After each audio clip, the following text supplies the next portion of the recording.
You take care of people. Let H&R Block take care of your taxes. Have the specially trained tax pros at Block Advisors by H&R Block find you every available credit and deduction and save up to 30% compared to the cost of a typical accountant. Plus 100% accuracy guaranteed. Visit blockadvisors.com/caregiver today to get started. Average savings based on national average fees for federal Form 1040 plus Schedule C and one state filing in the latest available 2020 survey conducted by the National Society of Accountants. Pricing may vary. See blockadvisors.com/guarantees for full details.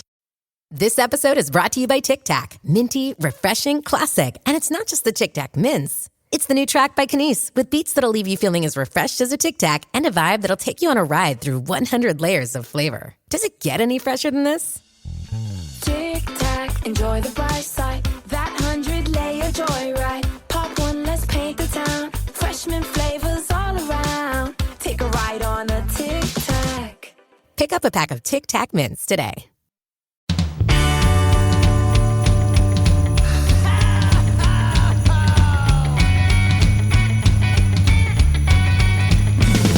Let's party each and every year on Christmas Eve, where the fun and cocktail shrimp don't seem to end.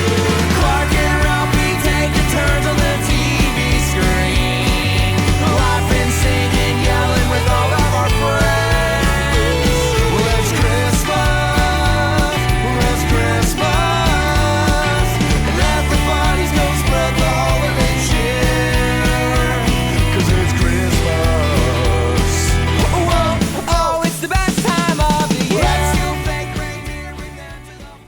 Hey, Dylan. Hey, Matt.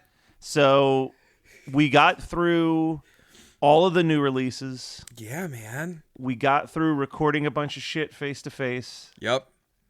Now it's back to the computer for a little bit. A little bit. I'm kind of sad about it. I know, but you know what? I'm feeling very merry about this setup because you had us watch your pick, a very merry mix-up. Okay.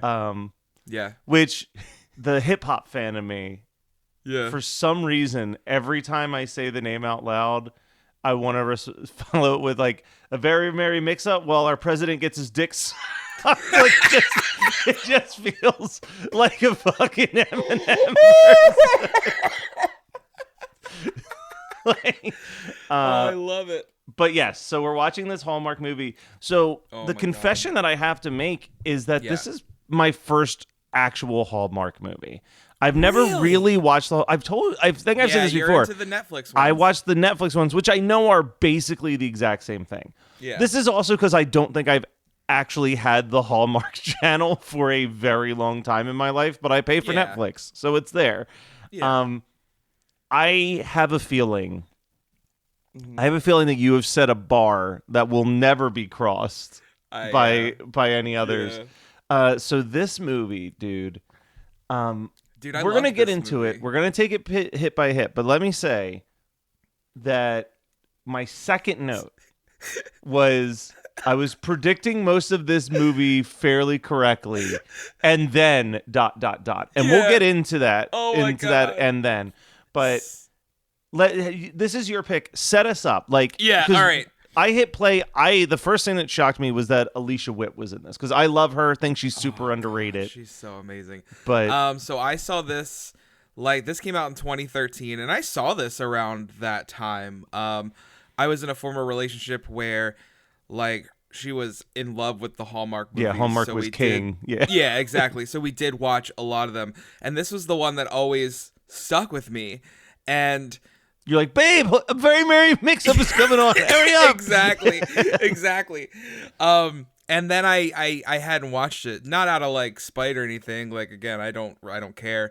But it was just something I never was I'm going to sit down and watch a very merry mix-up tonight. So I was when we were thinking about picks, I was like, oh, that's a good one. I think that's a good one. And I really like Alicia Witt. I got the opportunity to meet her at Christmas Con a couple years ago. Oh, wow. Man, we got to submit our show to Christmas Con. Be hey, man. Motherfuckers. Do you mind cursing for an hour on your stage? We'll exactly. And knowing the type of people we are, I got a signed flat of urban legend. Yeah, so I got that. I was I'm decked out in fucking Santa gear, And I'm like coming up, I'm like, hey Alicia, like she get like hug, and then I'm like, could you sign this? And it's Urban Legend, and she's like, oh, I wasn't expecting that. I was like, oh yeah, for sure, love Urban Legend. Yeah, Got weird, right? Yeah. I was like, 2 favorite Alicia Witt movies, Urban Legend and A Very Merry Mix. So wait, let me ask you a question, because when you said that you saw her at Christmas Con, that just blew my mind. Because in my head, and I guess Alicia Witt is not as like massively famous as she is in my heart and mind, but I'm like, this is probably a one-off Hallmark appearance. Is she like part of the reoccurring Hallmark movie brand? Oh, okay. So, I was like, how big could this movie possibly be where they're like, we've got a Very Merry Mix-Ups, very So if you type in, if you literally go on Google right now, because I was going to find out how many she's been in, and you type out Alicia Witt, the second and third hits are Alicia Witt Christmas movies, Alicia Witt Hallmark movies. Okay, so she's in that. Hey, it is a good spot to be. That is guaranteed work. Oh, she has done a lot of these. Okay, but are they as good as A Very Merry Mix-Up? I don't know, but I feel like we're going to have, I think there's going to be someday where you and I put together an event, and it's going to be like A Very Merry Witmas. Yeah. And we're just going to watch Alicia Witt Christmas movies. Nothing can top this one. Like, there's no way. But we should now, just, you know what, speaking out loud, listening audience. now I'm on a journey to find I'm not one. above finding the contact information for her publicist and being like, would Alicia Witt talk to us about doing Christmas movies on our Christmas podcast? Like, I can't promise anything, but let's give it a shot. All right. We should see if we can make this happen. I have such a crush on her. She is absolutely incredible. Did you ever see Playing Mona Lisa? That was like the first movie I saw with her, and no one's fucking heard of it.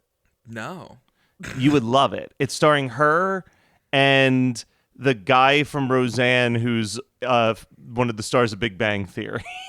Yeah. And he was in that Ring remake thing. Yeah. So the plot line is like she's this accomplished pianist, and she just finishes school, and her and like all of her friends have applied for this really prestigious like arts college. Yeah. And they all get rejected. And then she just kind of spirals into a depression of like drugs and alcohol and debauchery. And it's like twists and turns galore. It's based on like a stage play. Yeah. But like well, I don't want to spoil too much of it, but it's got a brilliant speech. It's so funny. It's so quirky. It's so charming. It feels like a Woody Allen movie, minus like the fact that you don't have to worry because Woody Allen had nothing to do with it. Yeah. Like it's so it checks a lot of boxes for me. But I had seen it is this charming. movie. I had seen this movie, and then I was like, I really like her, and I don't think I realized who it was when I first saw it.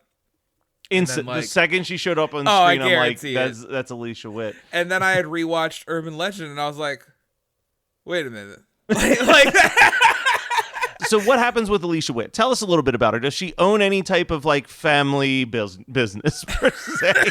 If we're playing the Hallmark bingo card, or her personally, like her character, her character. Oh my god, dude! So this movie opens up with like the most basic Flash animation, not Flash, but like Windows Movie Maker title card of a Very Merry Mix-Up, and we go in and we meet Alice. And Alice owns her late father's antique shop. Okay? And Alice is the partner, the girlfriend of Will Mitchum, a very successful realtor.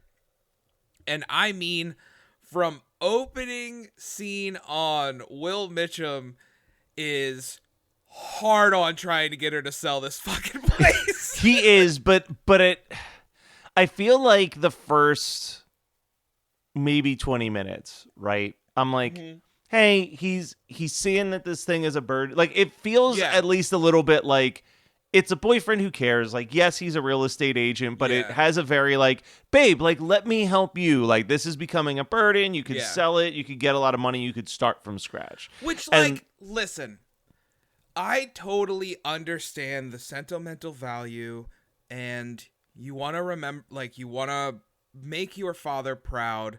This place holds a lot of memories. Yes. But does it hold $3.5 million? Well, we won't get into that. I know, but yet. I'm just saying. Like, I just want to put that out there. Look, here's the thing. Imagine, if you will, that Matt Kelly meets a woman. Yes. We get married against all the odds. Mm-hmm. We just are having like a fucking baby farm. Like we're just like popping babies out left and right. Yeah. That'd be like me being like, but I can't sell the house. It's my aunt's old house. Like, there's no fucking room. I don't know what to tell you. Babe, we're trying to move to the next step, and this fucking antique store is costing us like $3,000 in rent a month. Yeah. Easy.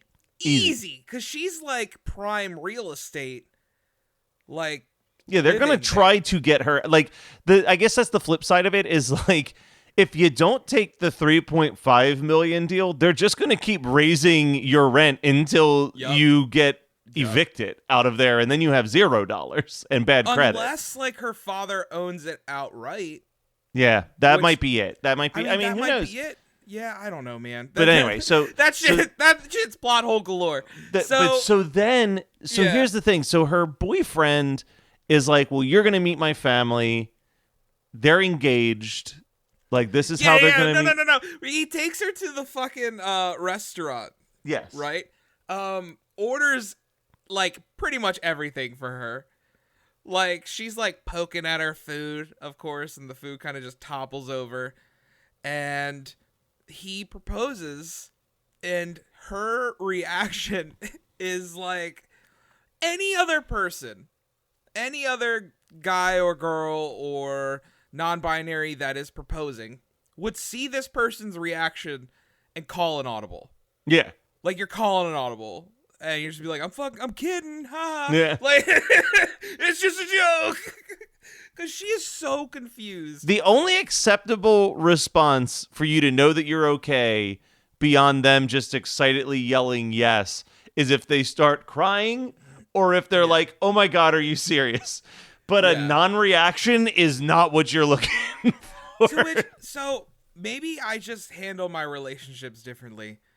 But whenever I see scenes like this, I'm like, did you guys not talk?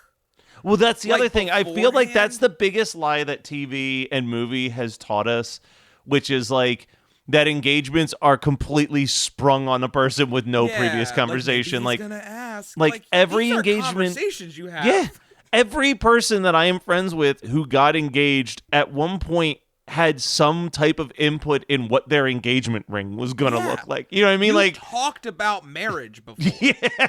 You've talked about children before. Like, you can't just, so, but that happens, and ultimately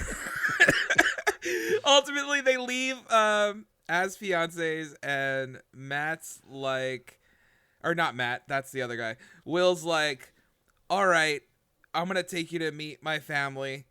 And her reaction to going to meet her family is insane. Like, you and I are into Christmas. Cool. If we were going to meet a significant other's family, we're not going to be like, oh, I'm going to fucking make goddamn Cheerio Christmas cookies with your family. And we're going to cut the tree down. And we're going to trim it up.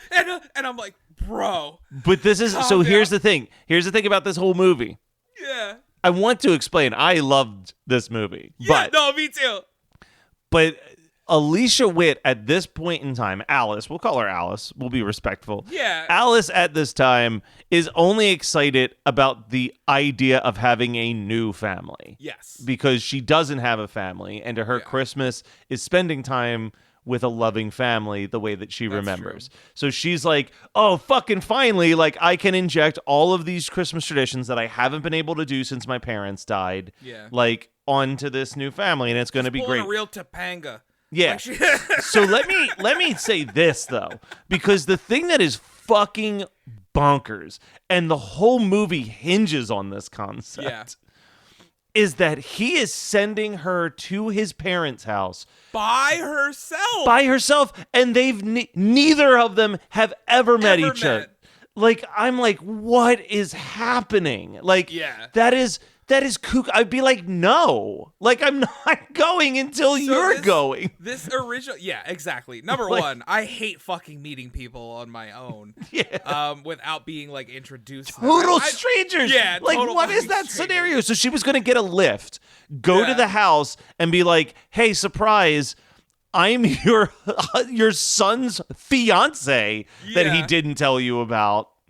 Well, we get to spend 48 magical hours together until if we want to be real, that's kind of what did happen. Yeah, but and the thing is, and we'll get to it, it's just so happens that she met a family that was fucking crazier than her ass. Yeah, we'll get all right. So originally it starts off very like innocently. Yeah. He's like, it's fucked up that he's doing it, but he's like, hey, I've got a business meeting. I will meet you there tomorrow. Like, I'll meet you there tomorrow. I'm not saying that's good. Like, that's okay for a person to do, but it starts off very innocently in his eyes. I'll meet you there tomorrow.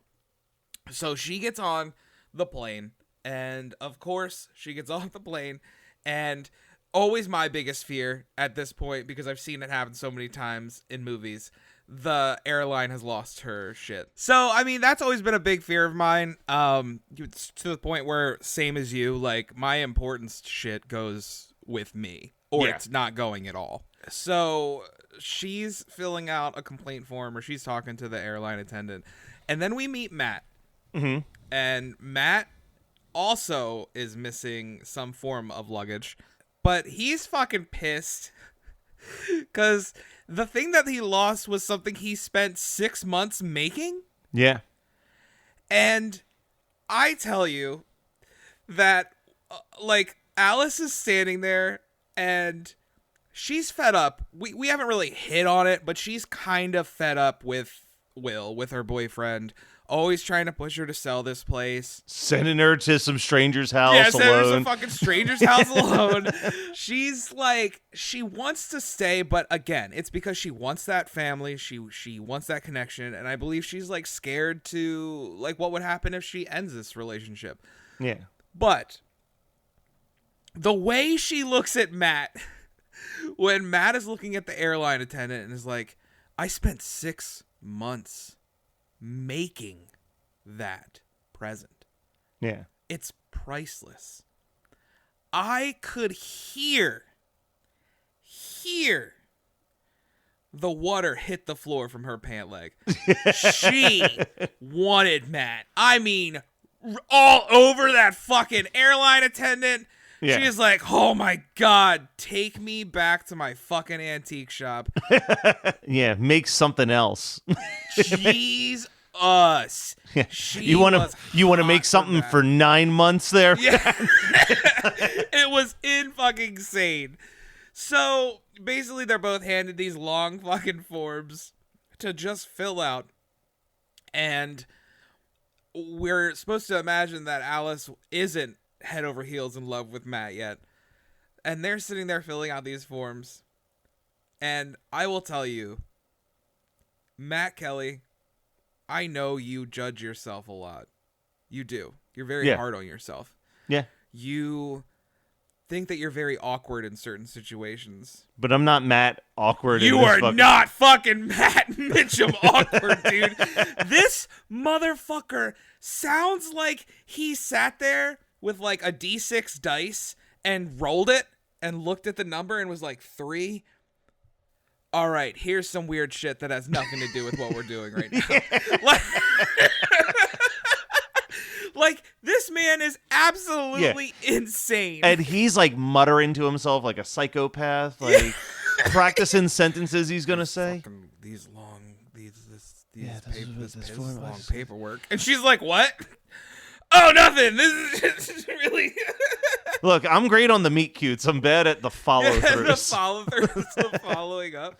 But, like, the difference being, again, is you two are in a situation that springs a conversation. Yeah, These they two have are a situation. They both lost luggage. It's not like What did you lose? I don't know. I can't remember what he said, but it was some fucking Look, if you wanted to joke. start here, I'm going to put myself in that whole situation. Yeah. Airlines, huh? And do you know what my response is? Yep. Yeah. And that's all I need to know. Like, because I'm fucking pissed. You I'm threw living... out the line. If she's like, I know, right? What did they lose for you? Conversation starts. Yeah. If she says, yep, you're like, all right, message received. And then you go back to filling out your form. These are not real people. No. Dude, you know, especially if you were a guy that worked on something for 6 months and you're like, this is priceless. I can't. Oh, I'd be an asshole. I'd be losing my fucking mind. There's no way this guy's just sitting here like, yeah, I'm just filling out this long ass form. All right, hold on a second though. I do have to pause us. Yeah. It's been 25 minutes of this episode, and I don't even think we're 25 minutes into the movie. You take care of people. Let H&R Block take care of your taxes. Have the specially trained tax pros at Block Advisors by H&R Block find you every available credit and deduction and save up to 30% compared to the cost of a typical accountant. Plus 100% accuracy guaranteed. Visit blockadvisors.com/caregiver today to get started. Average savings based on national average fees for federal Form 1040 plus Schedule C and one state filing in the latest available 2020 survey conducted by the National Society of Accountants. Pricing may vary. See blockadvisors.com/guarantees for full details. The last thing you want to hear when you need your auto insurance most is, "Thank you for calling. Please listen to your list of 46 possible service options." Which is why when you choose USAA Auto Insurance, you'll get great service that is easy and reliable. 24/7 online service for claims, access to roadside assistance, and more. All at the touch of a button. Start getting the service you deserve. Get a quote today. Ability to receive a quote depends on membership eligibility. Membership eligibility and product restrictions apply and are subject to change. USAA means United Services Automobile Association and its affiliates, San Antonio, Texas. At Maximum Mediocrity, people say things like, I don't dress like this on the regular basis. This isn't my, pooping uniform. This is not what I wear. And they also say things like, The nurses are usually either angels of mercy or whores. Every episode is a new experience where you get to know people that aren't famous but should be. Why did my facing Floyd Mayweather in the woods? My co-host Morgan and I track down the people you didn't know you needed to hear from. It's like hot sex in a mug. We are the Maximum Mediocrity Podcast, and we are on all major podcasting platforms. We'll be waiting for you. They bump into each other. He spills coffee all over her, which all fucking over her. Somehow just fucking straight short circuits her entire phone. Well, no. Did you see what he did? He picks the coffee cup up and he takes the phone, sees that it's like messing up, and proceeds to put the phone in the coffee cup. Yeah, like it's a cup of rice. And he's like, I've got the solution. What are you doing? You're making it worse. You're making the situation worse. But she's like, great, I've lost the address to my in-laws' house now. I've never met them. I don't know what the fuck I'm gonna do. I'm trapped here. My dickhead boyfriend is just hanging out in New York still. Is there? Okay. So he actually makes a good offer. He goes, look, here's my phone. Just call your boyfriend. Get the address. If you need, I can even drive you there.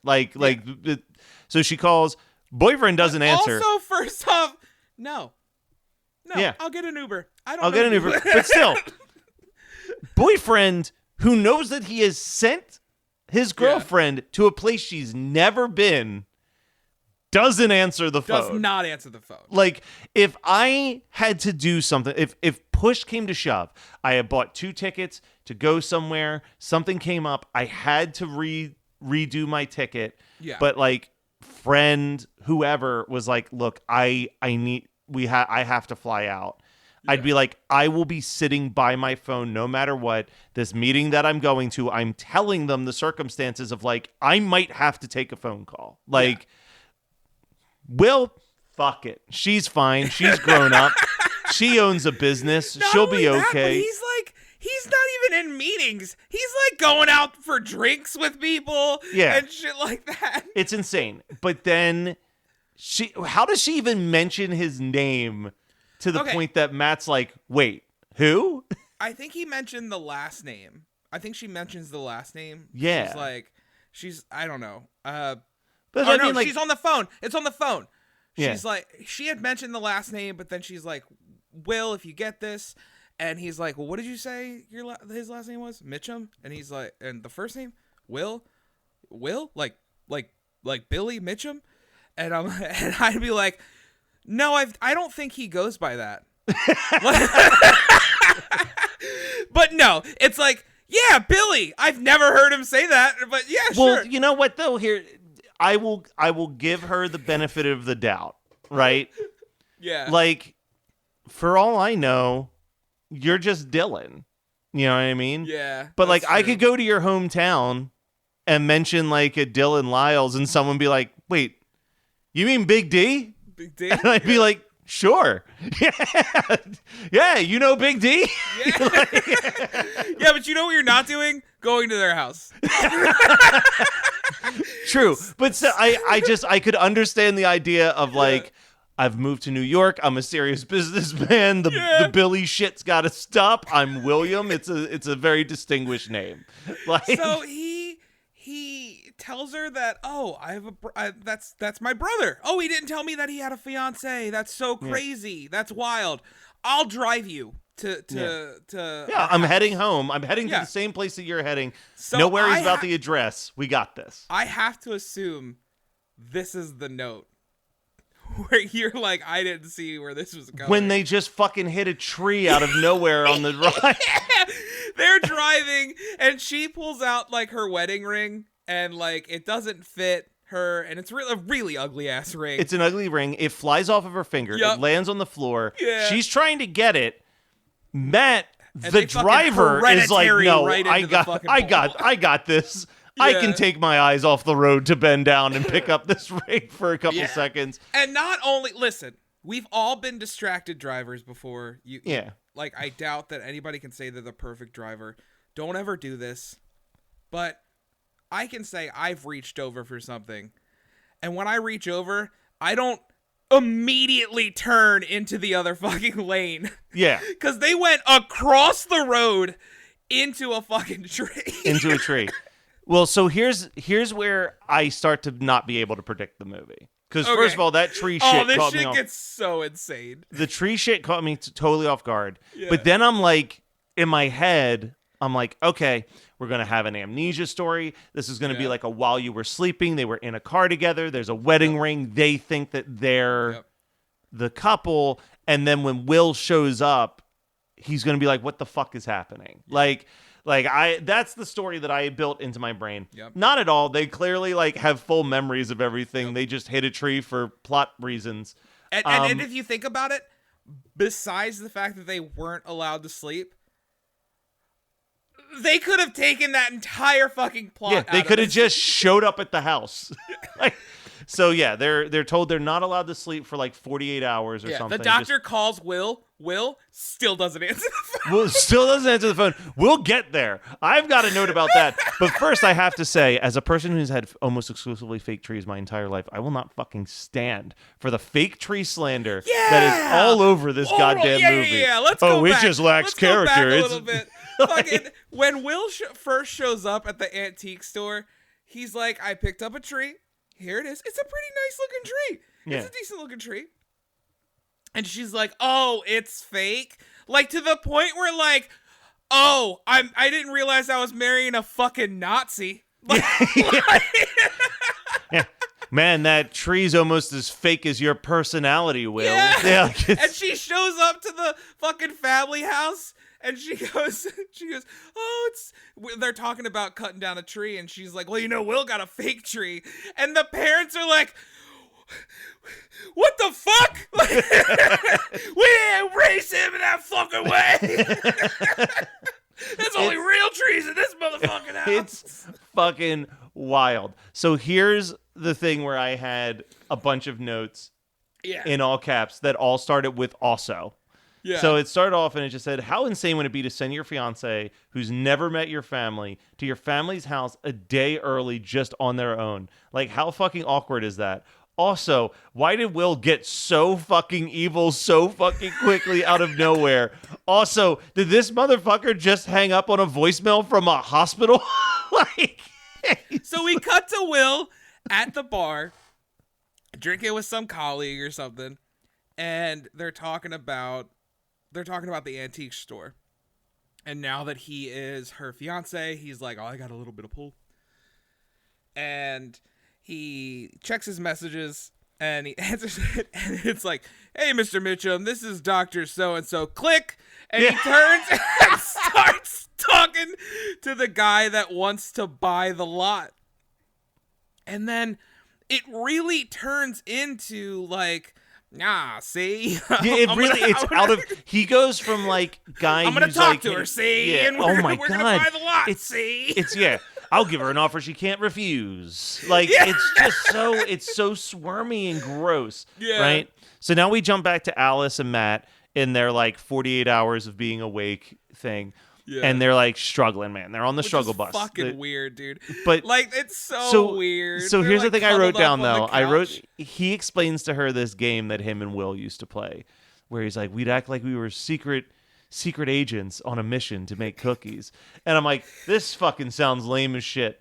Then they actually start doing it. And I'm like, okay, this is actually pretty charming. They're like walking around the kitchen, whispering to each other with the flashlights. It's like, all right, I'm charmed by this. This is cute. But at the same time, he's like, ugh, it's 5:30 in the morning. At that moment, I looked at Teddy and I went, don't you ever fucking ask me to make cookies at 5:30 in the morning. Like, I'm angry. But that's something that would keep you awake for sure, because that is an activity. It is. That is an activity. Watching TV the whole time, you're going down. You're crashing. But if I'm forced to stay awake at 5:30, like, we're making cookies, but we're in silence. So I'm like, can you just get the fuck out of my way, please? Yes, just let me do this. So then they start looking at photos. He starts looking at photos. He tells her this adorable story about 842. It's a real fucking his favorite Christmas story type tale. Like, he saw her from across the room, but she goes, they're looking at the photos, and she goes, they look so happy together. And Matt gives the most awkward response to that statement, which is, yeah, my grandma was a fox. Yeah, I said the same thing. Like, they look so happy. Yeah, grandma looks real fuckable in this picture, doesn't she? God damn. I was like, that is not the appropriate response to someone being like, man, your grandparents really look happy. Yeah, look at how fuckable grandma is back then. And after he says that, the mom bobs around the corner and she literally goes, what are you two doing? And I'm like, whoa, what's happening? Which, again, why have these people not tried to call their son? Well, they even make a comment. They're like, you got him on the phone? We haven't been able to get in touch with him at all. And she's like, no, we've been just chatting through email. Yeah. So, Dylan, I need to tell you something. Grandpa shows up. Oh, my God. Grandpa. And I made a note that, Dylan, I feel like when you're in your 80s, you would show up at someone's house with a clown nose dragging a Christmas tree behind you. Like, hey, they handed these out at the Christmas tree farm. Oh my God! Here's a clown nose. There's a clown nose for you. And a clown nose for you. We're all juggalos celebrating a Christmas. Whoop whoop! Let's put up the tree. I am feeling like weirdly emotionally attached to this family though, because they are great. And then I'm gonna read this note verbatim. Yeah. I realize that I host a year-long podcast about Christmas. Yes. But this family likes Christmas too much. Yeah, dude. The compliments from a cup game is extremely lame. Dude, fuck that game. Also, additionally, I thought the point of the game was that you guessed who wrote what, but every time she reads something, someone goes, well, it's true.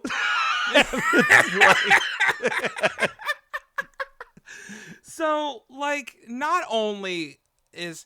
we would be here all day if we talked about every single weird interaction between Alice and this fucking family. It's fucking insane. Always weird.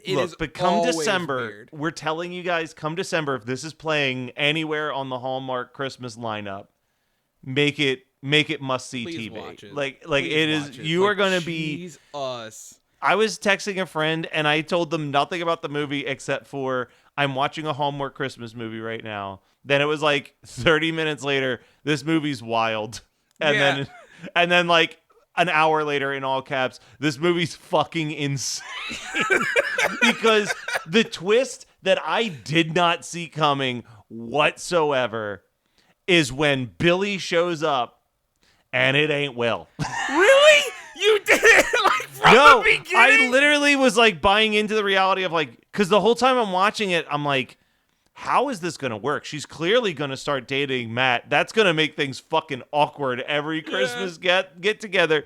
And then the door opens and they're like, that's not my Billy. And I'm like, what? Like, you weren't thinking like, I mean, there were seeds planted throughout the whole movie. He's like, yeah, my mother's macrobiotic. And she's like, his mother's like, I don't even know what the fuck that means. Macro what? Well, I just assumed that it was like him trying to make his family seem cooler than they actually were. Oh my God. I was buying into the reality. That's hook, so line, and sinker. fucking funny to me. But like, can we go back to how awkward the compliment guessing game is? It is like, well, I don't know about you. I was thinking about this. Okay. I was like, in a perfect world, yes, I would fucking love to play this game with my family and friends. The reality is that it would be a hell of a lot more like the second time that they played the compliment game, where it was just who could get the deepest cut in on somebody anonymously. Like, it's literally just going to be like the NGL ask me anything anonymously in cup form. It is so fucking weird. Nobody is this fucking happy. And the entire time, just while you're watching this movie for the first time, pretend this is the Texas Chainsaw family. Pretend this is the Sawyer family. Because there are multiple instances where you're like, they're going to fucking eat her now. Like, you can't leave now. Yeah. Well, can you come back for Christmas? I mean, I don't think that'd be a good idea. I don't think it's a good idea either. But here's the thing. So then, the very merry mix-up gets fixed while the president gets his dick sucked, and they show up. Wait, I want to see this movie from the perspective of Billy, the other Billy. Where is Billy? He looks so confused when he comes in. He's like, "What the fuck? How does this even happen?" Yeah, he's just like, but that movie would be so boring because that dude looks like the most wallpaper human being that's ever existed. He's just like walking about his day like dum dum dum dum, and then just opens the door to chaos. Like he's like, "Oh gee willikers, I hope I get home in time for the compliments game."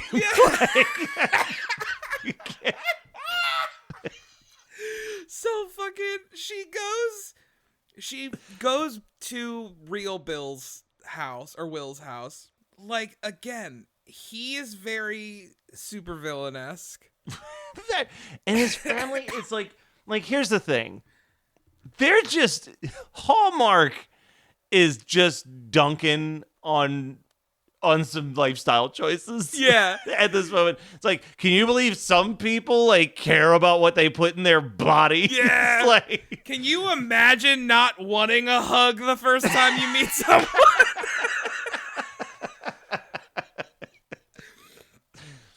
It's so fucked, man. I'm so glad that scene is fairly I was like, what's the time on this movie? I'm like, 20 minutes, great. That's about as much time as I can handle the real Mitchum family. Yeah. It really puts you in the mindset of Alice being like, I can't fucking do this every year. I think that she could be wildly in love with Will, and this would still be a deal breaker of like, this ain't gonna be my fucking Christmas every year. Like, I'm out. Dude, oh my God. So she's just like, yeah, this isn't working. Yeah. You can have your All ring right, back. So So I'm gonna go hang out with the stranger that I met 2 days ago. Hold on. We're skipping over some creepy ass shit. All right. So when 2 different members of the other Mitchum family show up at this house. Well, hold on. So we're getting interactions with Will's fucking family, and we're supposed to hate them because the mother's a hippie and the dad is a horn dog. Which fuck him, because he is like being real sexual harassing. Not bad on the eyes there. Yeah, it's fucking weird. So, like 3 or 4 times, Will like basically tells Alice like, "Yo, if we get married, we're selling that fucking antique shop." Like, I mean, 4 fucking times. Sometimes not in those words, but she's like, "Hey, here's a proposal. They're offering us 3.5 mil." Mm-hmm. All right, that didn't work. Hey, here's a lease for another antique shop, which I'm like, besides the fact that like Will sucks and Will's family sucks, that's not a bad deal. No, I mean, look, if that's the thing, if it's like, hey, this is my passion is doing antiques, and it's like, well, why don't we get you in a good location? Yeah. Where you have a bigger store so that like, because in Will's defense on this one, that store is fucking chaos. Yeah, I would walk into that store and be like, I can't find fucking shit in here right now. Yep. I'm leaving. Like it's just shit stacked on top of shit. Yep. And she seems to be, Alice seems like the type of character who, if you didn't know the intimate details of the specific antique you were going to buy, she would not sell it to you. Yeah, like definitely. Like, if you're like, oh, I just think it would look nice in my living room, she'd be like, get out of my store. Yeah. I just like, the mother's like, wow, you know your antiques. And I'm like, that is such a wide variety of items where like... It'd be like me, someone asking me like what I do, and it's like, oh, I make podcasts. And I'm like, oh, like what? And I explain all of them. They're like, man, you must like podcasts. Yeah. You're like, no, Yeah. I like the shit that we talk about. You must love that Joe Rogan guy. It's like, yeah, sure. No, not really. So that's all happening. There's obvious notes that she should leave again, like 4 or 5 times. But the family showing up is insane. Dude, they go to bed and she notices a fucking flashlight hitting her face. And she goes to the window, and it's fucking Matt. And he's like, I followed you. Shining a flashlight in the window, and she smiles. She's like, oh my God, Matt. And goes downstairs, out the door, and is like, how did you know I was here? And he goes, I followed you. And she's like, huh? And he's like, I'm just kidding. There's only 2 other Will Mitchums in this town, and the other ones are the other one is out of town. The police let me know when they thought I was breaking into his house. I guess the flashlight made them think that. I feel like I'm so happy you're here. Yeah, I feel like that story could have been better than following you. Yeah. This is better than following you. I feel like that story would almost be less creepy if he was like, there's only 2 other Mitchum families in this area, and the other one's dead when you weren't in their house. I think maybe he should have stopped with, listen, I followed you. I know that's weird. Yeah.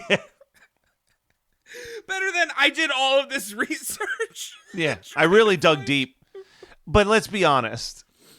I don't think that was a Matt Mitchum original idea. No. I think that he was sitting on the couch feeling all ho-hum.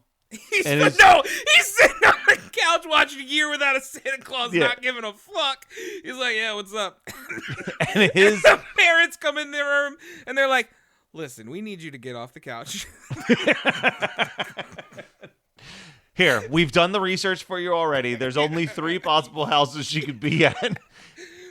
Here's Grandpa's favorite flashlight that he always tells us stories about, too, because he's got a story for every fucking item in this house. You, Matt, I love you, but you're fucking insane, dude, and we need you off the couch. Yeah. We need you to get out there, because there's a lot of fish out there. There's a lot of fish in the sea. not all of them are going to be compatible with you, buddy. And that's like, you gotta make a move. But then, like, okay, the Matt one I can understand. The grandpa then also showing up to be like, "What are you doing? I met you for 45 minutes. I know that you're better than this." Like, yeah. Hey, why don't you go marry my grandson? As if the alternative is, fuck my grandson. You should stay with this guy. Yeah. Like, I mean, duh. Of course he's going to push for his grandson.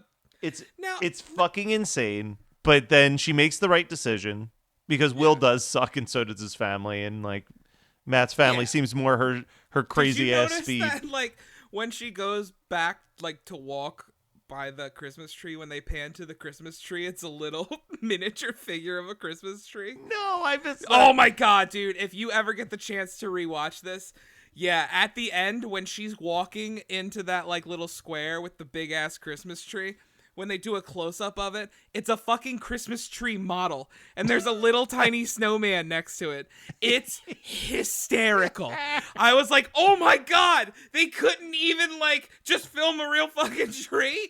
Dude, like an actual Christmas tree? To be fair, if I recall from, like, our 5th episode where we interviewed someone who was in a Hallmark movie, they're filming this shit in, like, July in August somewhere. That's true. That's true. I mean, I wouldn't know. That was the day my cat flooded my bathroom. Yeah, murdered your house.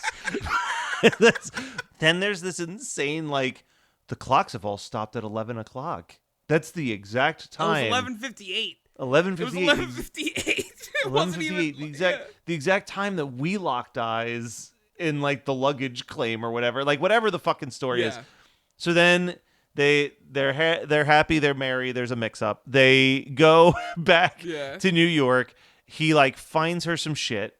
And all of a sudden, all the clocks start going off at the same time, as if to say, "Hey, you guys are ready to get married." And she starts cackling to the point that this feels like the ending of an A24 horror movie more than a Christmas rom-com. So, like, it would have been insane. Yeah, I think it would have fit if, like, all the clocks stop and we hear all the clocks going off. And she's cackling, and then all of a sudden, he just, like, slits her throat. Yeah. Like, it's just like... So I want to read you a 1-star review. I want to read you a one-star review from Amazon.com. Because hell yeah. You can buy this on DVD on Amazon.com. I was like, I owned the DVD at one point. 1 star. Yes. It says, "Kinda creepy. I don't think Christmas is about flirting with strangers when you're engaged. 5 people found this review helpful." I mean, when you're engaged to a dickhead, it's fine. But Dylan, thank you so much for introducing this very merry mix-up into my life. Maybe not a yearly watch, but no, because I'm not spending the no $4 rental on Amazon Prime every year. But I might look into the DVD, add it to the collection. It's fun. But this is one, I don't know if I would ever watch this alone again. Okay. But it would definitely be like, yo, dudes, you got to see this shit. Like, it is so wild. It is such like a wild, I think, a crowd-pleasing, absurd movie that I think I would add it to my collection. So, like, I have more. Okay. Like, I have more suggestions for I was like, you have more notes on this. Okay. No.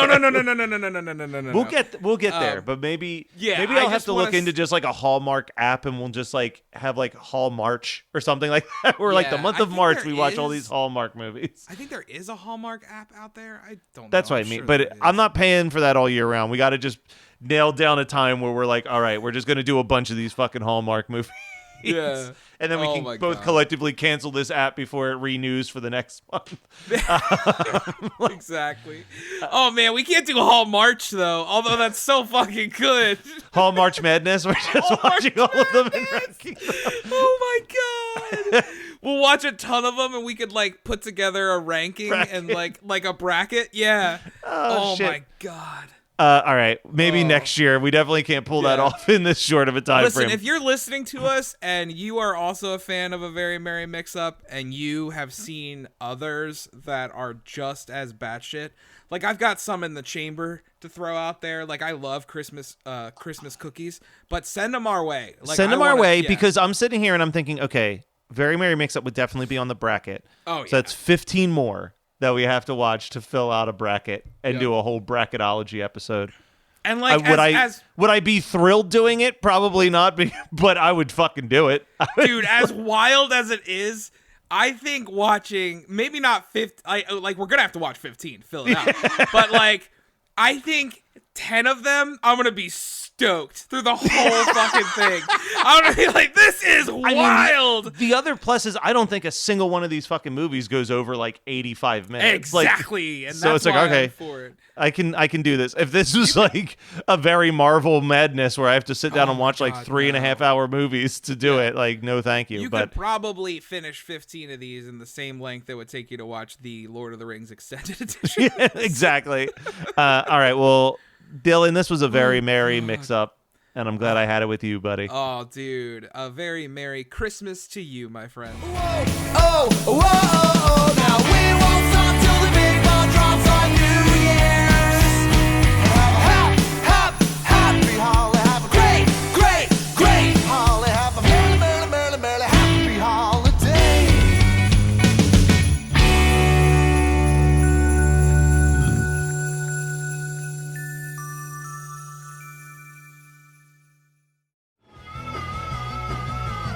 You're listening to the Geekscape Network.